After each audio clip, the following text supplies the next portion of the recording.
Hey y'all, I am going to work on making a healing salve, a salve for minor cuts and wounds and bee stings, splinters, all kinds of things like that you can use it for.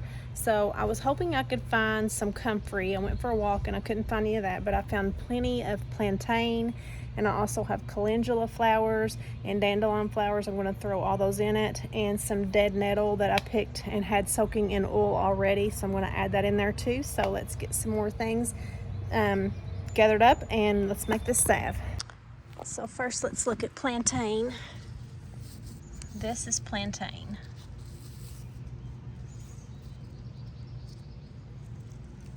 This is usually growing all over in your yards as a weed. I just go looking for some all through my yard. I mean, it's pretty much everywhere.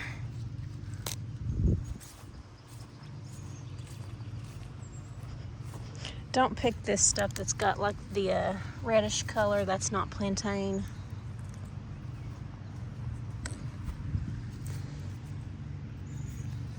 Okay, let's get some dandelion flowers right there.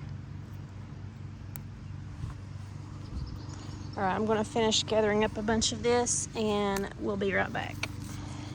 Okay, so I'm going to head up getting some, I was going to get calendula flowers, but I found some more plantain. This is the calendula.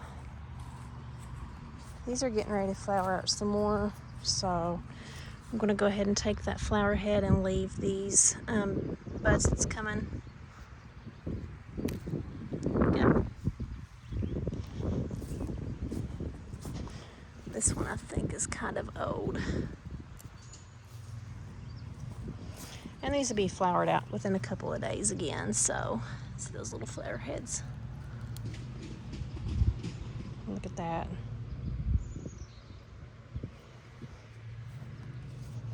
Okay, let's get, they're so pretty. We'll grab this one. It's getting ready to open up.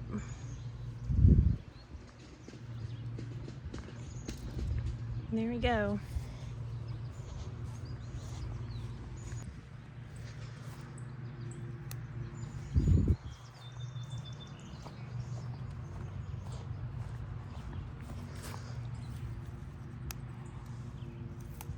Okay.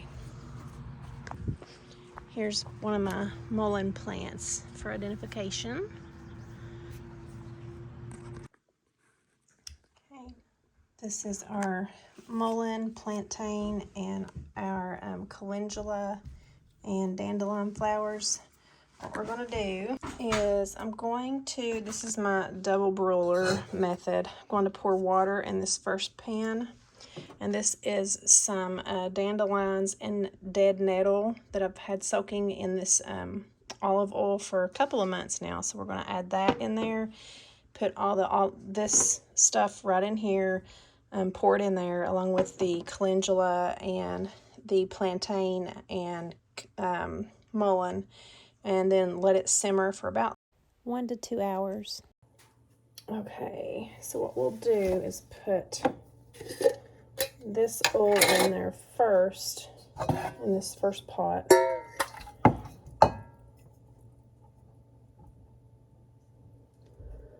And it smells very green.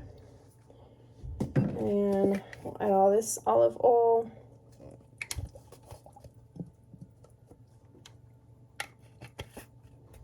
I'm gonna start putting these in,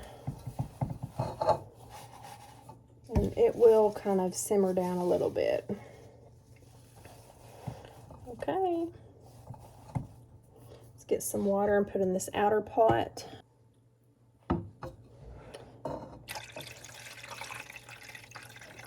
Okay, turn on our heat. I'm gonna bring it up to a simmer. So here it is. Got our heat on and start counting time. Okay, so I'm going to go ahead and add a little bit of grapeseed oil in this because that is a good carrier and it helps things last a little longer. Probably has its own benefits too.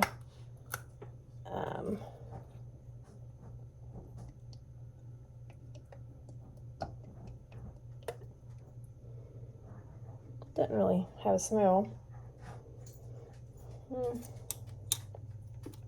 But if you didn't want to do it this way, this is the quick way to do it, and I'm doing it now because the mosquitoes are coming out. We're getting mosquito bites and all that fun jazz. But I want to go ahead and get a salve made now, and this is the way to do it quickly.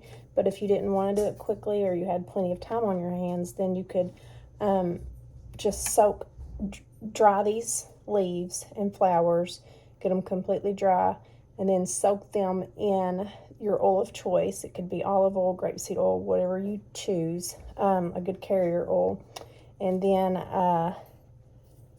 let it set for about a month or two, and then you can strain it, and then you can heat up your beeswax, depending on how, if you want it more of the oily side, then you do less beeswax and more oil, or you can do like a fourth beeswax and 3/4 oil, and if you want it more firm, then maybe half and half. So it just depends on how thick you like it and the consistency that you want it in. So while that's starting to simmer, I did look up, and lavender is good for wound healing. So I'm going to go ahead and pick some lavender out of my garden, and that's going to go in there as well. Here's my lavender. So we're just going to pinch some off. It smells so good too. Might add good scent to this too, maybe. I don't know, we'll see. It smells divine.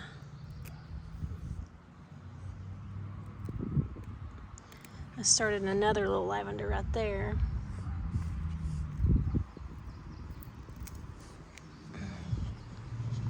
It smells so good. Okay, we're adding our lavender in.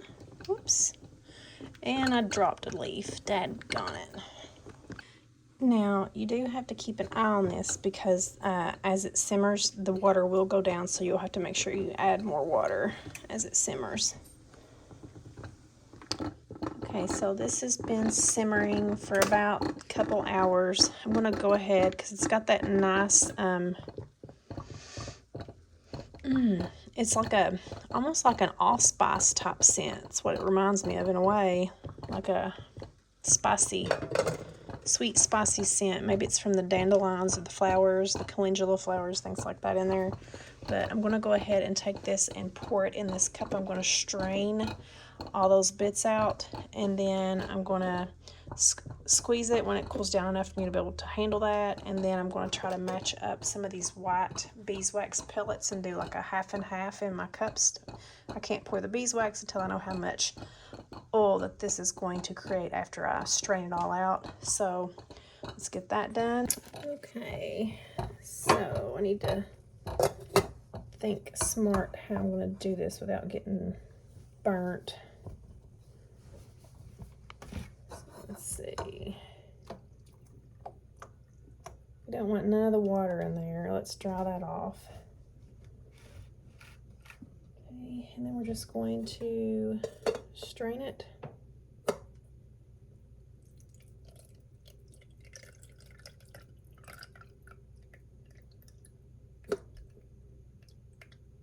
It's got a nice green color. All right. So I'm going to gently put these pieces in here so I can squeeze those out and get all the goodness out of those.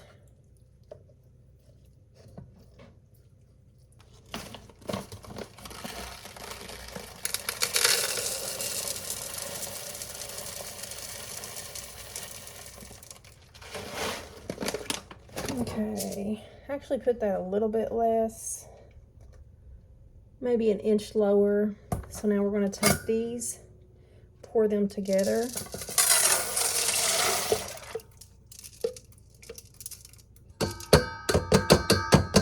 And here's what it looks like so far. And I do think I need to heat this up, this bowl, and the water over here the same way I did the pot, just to get that melted and infused together.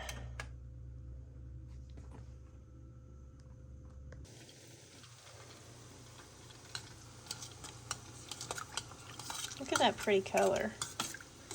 Isn't that gorgeous?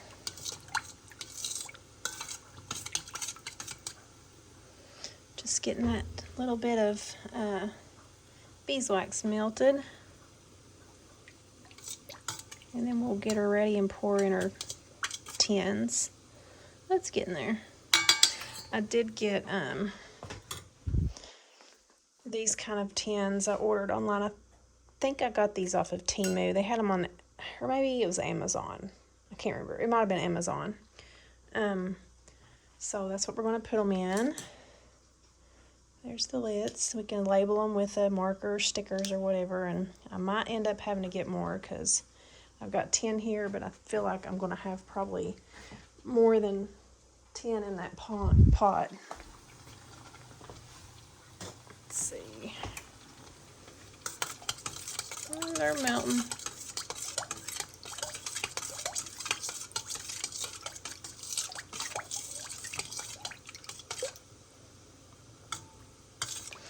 And I was thinking about scenting this, but honestly, I don't know if I want to because it has a nice earthy aroma to it.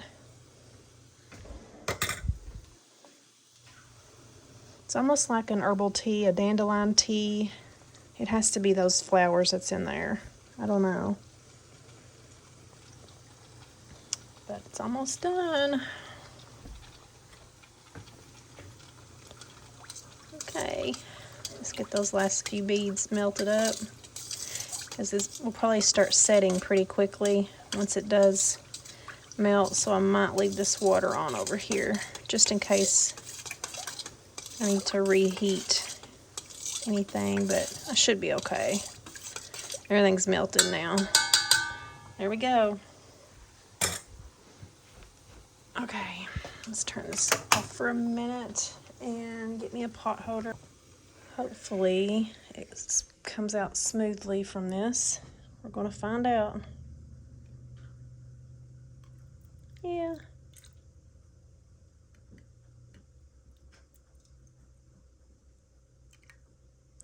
We'll put it, I don't know how full to go. We'll do it like that.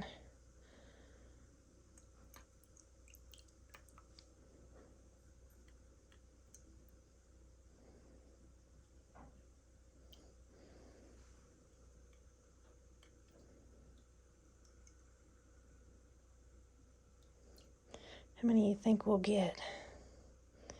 Hey, we might get all 10 exactly. We'll see. See how it's already trying to harden up as soon as it hits those code 10?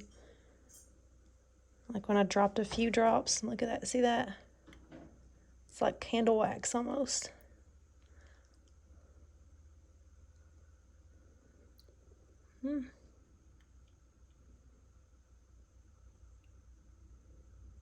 Well,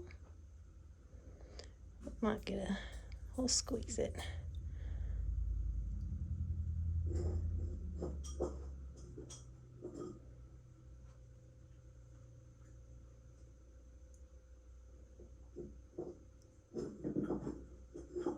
There's some little residue in there. I don't think I want that in there. I looked up peppermint oil can help with antifungal and antibacterial. So this might, 2, 3, 4, it might give it a little bit of beneficial power. All right, this is done. All right, y'all, so please excuse my shirt. I was helping my young'un open up a jar of pickles and it spilled all over me, but this is the salve. So there's that. I have a wound right here.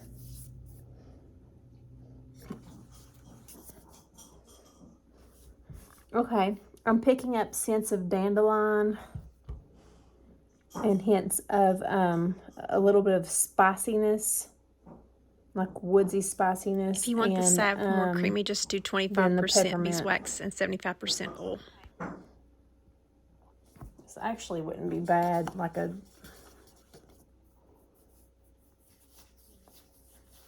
moisturizer type thing, like a wrinkle moisturizer for old folks like me. Okay, so this was more of about a third of beeswax and 2/3 of the infused oil. This is a different, this is more, I think I had some dandelions and some, oh gosh, some other, I can't remember. But anyways, this is how, see how that does? How that kind of has that loose texture. And it's more oily. This was dead nettle, that's what it was. It was dead nettle, a little bit of cayenne pepper for a tad bit of heat, and some dandelion flower in this. But in the future, cayenne pepper is really good. So I might actually, whenever my cayenne peppers grow in the garden, I might actually reheat this and infuse a little bit more cayenne pepper, because that feels so good on your back. Like if you've been lifting and doing a lot of yard work or anything that's pulling on your muscles, you got aches and pains, put that on. You can feel that cayenne right in your muscle pain, and it kicks in, that heat does. It feels really good. So but that's the difference. You can see the more beeswax you put, you're going to get a harder gel or harder salve like this. And this is less beeswax, and it's kind of melty feeling. So there you go. That's how you make salve in herbal medicine. And I'm going to keep this, and we're going to use this for things like bee stings, splinters, any type of wound that you might get, like small wounds. I don't want no big gaping open wound, you know, but that's what this is for. So that's it for now. Thanks for watching.